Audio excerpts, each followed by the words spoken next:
It was 48 hours, just 48 hours, before they were going to turn Elias Thorne's Pioneer Lodge into a pile of splinters. And when that demolition notice landed on my welcome mat, I swear, my hands were shaking so hard I couldn't even read the letterhead straight. This wasn't just some old cabin, you have to understand. This was the actual structure where the famed Montana pioneer and author Elias Thorne wrote A House Divided. It was on the National Historic Register, supposed to be untouchable, a genuine piece of American heritage. I'd spent every last dime I inherited restoring the place, pouring 18 months of my life, sweat, and frankly my sanity, into bringing this cedar-scented monument back to life. Now, Veronica Vance, our HOA president, Ronnie, as she liked to be called, claimed it was an emergency, a catastrophic structural hazard requiring immediate, irreversible demolition, and she wasn't smiling when she sent the certified mail. But as I sat on my rebuilt porch, sipping lukewarm coffee, I noticed something about her timeline that didn't add up. A tiny detail that felt like the first loose thread in a giant, expensive tapestry of lies. In 2 days, I was either going to save the Pioneer Lodge or watch Ronnie Vance turn my dreams into rubble for progress.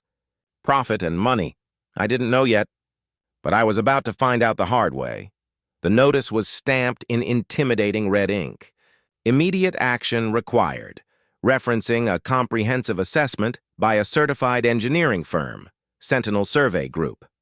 Per HOA Covenant 12.7, I had 48 hours to demolish or face daily $500 fines and legal action, an ultimatum designed to bankrupt and terrorize anyone who dared to stand up to her. But as I reread the notice, something clicked. The bright orange survey stakes placed near the foundation weren't there last night when I checked for storm damage. I grabbed my phone and zoomed in on the closest metal tag, PK12, elevation, 107.3 FT, dated August 20th, 2024. I checked my calendar twice. It was mid-September. Ronnie claimed her assessment happened yesterday, so why were the markers dated almost a full month ago? Either the county surveyor was utterly incompetent, or Ronnie Vance had been planning the destruction of the Thorne Lodge long before she claimed to have discovered any imminent structural problems. That date was my first piece of hard evidence, the first crack in the facade, and suddenly, my quiet dispute with the HOA felt like stumbling onto something much, much bigger. The irony of the whole situation wasn't lost on me. I'm a licensed restoration contractor, rebuilt this porch myself, holding an authenticated facsimile of Thorne's letter written at my very kitchen table, which talks about how a house divided against itself cannot stand. And here I was, fighting my own neighbors over a division driven by greed. Ronnie's black luxury SUV, always a little too shiny for Willow Creek, pulled into my gravel driveway before I could process it all. She stepped out in her usual crisp power suit, clutching her eternal manila folder, crossing my lawn like she owned the entire county. "Good morning, Jake," she chirped, that fake friendly tone that people use right before they try to sell you swampland or destroy your house. "I trust you received the notice." I waved the papers at her, trying to keep the shaking out of my voice. "Ronnie, this is insane. You're talking about tearing down a house on the historic register. Thorne wrote A House Divided here." She didn't even blink. "NRHP status doesn't override HOA safety authority, Mr. Sterling. Community welfare comes first." "Community welfare?" I scoffed. "That's rich coming from someone who's been planning this for weeks." The old oak planks of the porch groaned under her polished heels as she approached. A deep, resonant sound of age and authenticity that I loved. The true voice of the structure. She paused dramatically, staring at the foundation with theatrical concern. "You can see the issues yourself, Ryan. The settling, the wood rot, the potential for collapse." "Potential for collapse?" "Ronnie, I live here," I countered, my voice rising. "These are hand-hewn cedar beams from the 1880s, not particle board from a strip mall. I had this place professionally inspected before I bought it. It's solid." She shook her head, consulting her gospel folder. "My assessment is more recent, Ryan, and more thorough. More thorough, right? Thorough enough to backdate those markers by 3 weeks?" I thought about the dates again. August 20th.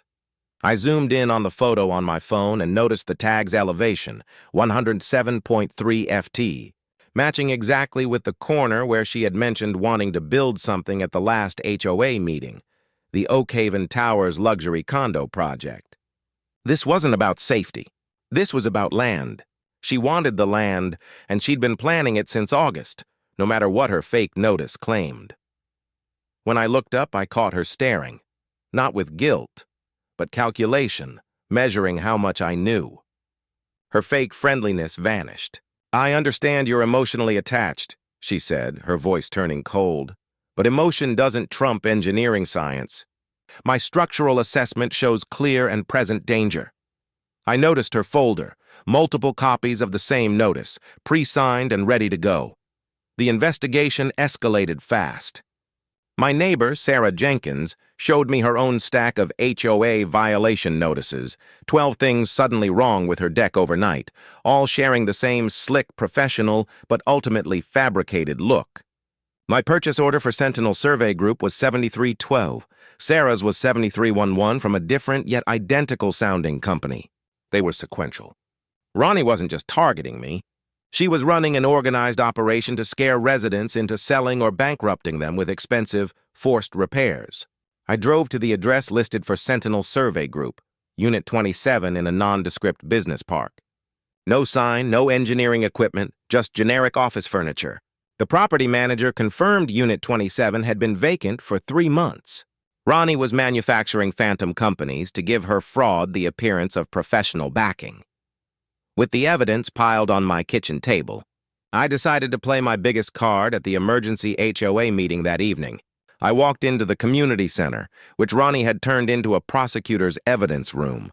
Easels displaying photographs taken at angles to emphasize every weathered board of the lodge. Transforming my restored home into a condemned building. "Mr. Mitchell," she acknowledged me with that forced smile. "We're here to discuss risk, not historical sentiment." I didn't wait. I stood up, pulling out my phone, displaying the photo of the survey stake. "Ronnie, I need to ask about some timeline discrepancies. These markers are dated August 20th. Your notice claims the problem was discovered yesterday. Can you explain that?" The room went silent. Ronnie's jaw tightened. "Mr. Sterling, survey work is often conducted preliminary to formal evaluations. The timeline you're questioning actually demonstrates the thoroughness of our due diligence process." It was rehearsed, practiced. But then I took her own photographs, plugged my laptop into the projector, and threw the metadata onto the wall. The EXF panels clearly showed the August timestamps and GPS pins sitting right under images Ronnie swore were taken in mid-September. The room erupted in murmurs. That's when I saw it. Tucked behind her presentation easel, a framed photograph. A teenage boy kneeling beside the Pioneer Lodge, tools in hand, wearing an Eagle Scout uniform. The caption read, "Ethan Vance, Eagle Scout Project. Thorn Cabin Volunteer Restoration. Summer 2019, Ethan Vance." Her son. The air sucked out of the room. This wasn't just corporate greed. This was a mother preparing to destroy a building her own child loved, labored over, and dedicated his legacy project to saving. I pointed at the photo, my voice thick with emotion. Tommy knew this cabin meant everything. "Ronnie, your son spent his summer preserving this place. How can you now claim it's too dangerous to exist?" Her composure finally cracked, her face draining of color. That was different circumstances. Tommy's project was completed before we understood the full extent of the problems. Hollow, unconvincing. The photograph changed everything. Her arguments lost all persuasive power in the face of such obvious family betrayal. Ronnie didn't wait for the vote. She packed up her folders with mechanical efficiency, her movements rigid, and walked toward the exit. Just before the door clicked shut, she turned back and looked at me, an expression of fear I couldn't decipher. Hours later, the doorbell chimed at 2:30 a.m.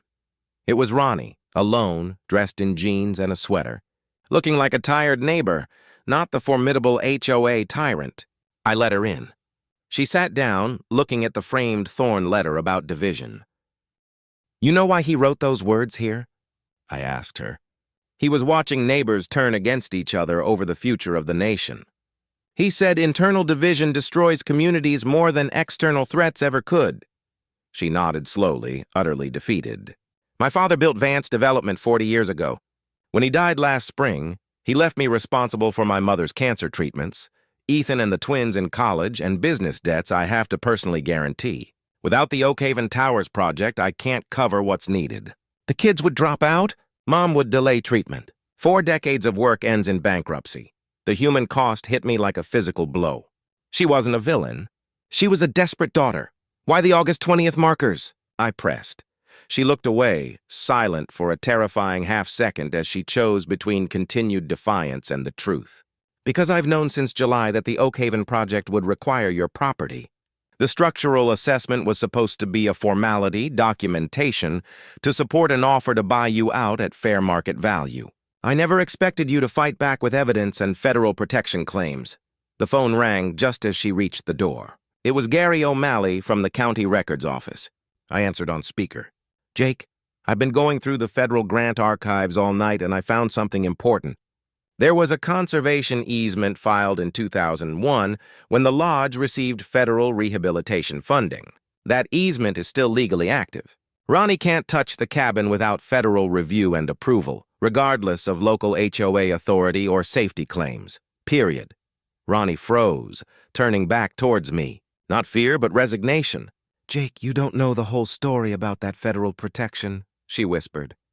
If Gary found those records, then you need to know what happened in 2001 and why that federal funding came with conditions nobody talks about anymore.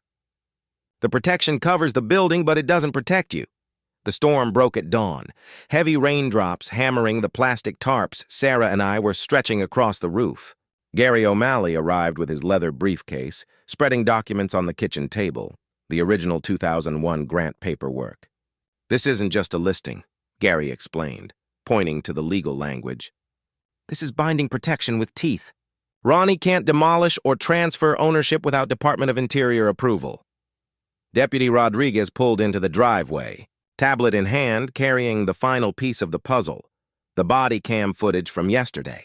At the 7-minute mark, we watched Ronnie, unguarded, gesture toward the boundary markers and say, I've been planning to develop my property here for months, and this cabin is the only thing standing in the way of progress.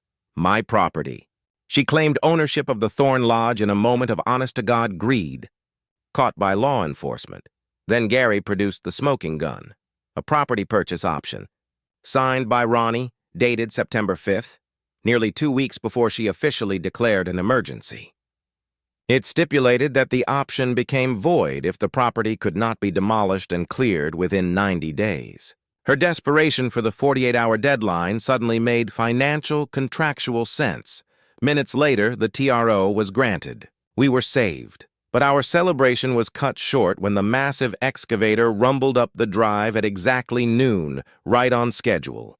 The operator, a guy just trying to do his job, hadn't been served the court papers. When he fired up the engine, the blade rising like a metallic fist, I stepped between the steel and the 1880s cedar. I stood there, soaking wet, the rain lashing my face, knowing my body wouldn't stop the machine, but hoping my witness would buy seconds. Just then, Deputy Rodriguez's patrol car slid to a halt. He sprinted out, official paperwork in a waterproof envelope, serving the federal restraining order. The operator shut down his engine, the sudden silence deafening, punctuated only by the thunder and the rain hitting the tarps. We had won. The federal shield held, but the win was temporary. Ronnie, having anticipated the TRO, immediately filed an emergency appeal claiming the order ignored public safety. As she pulled into my driveway 30 minutes later, she didn't look defeated. She looked calculating.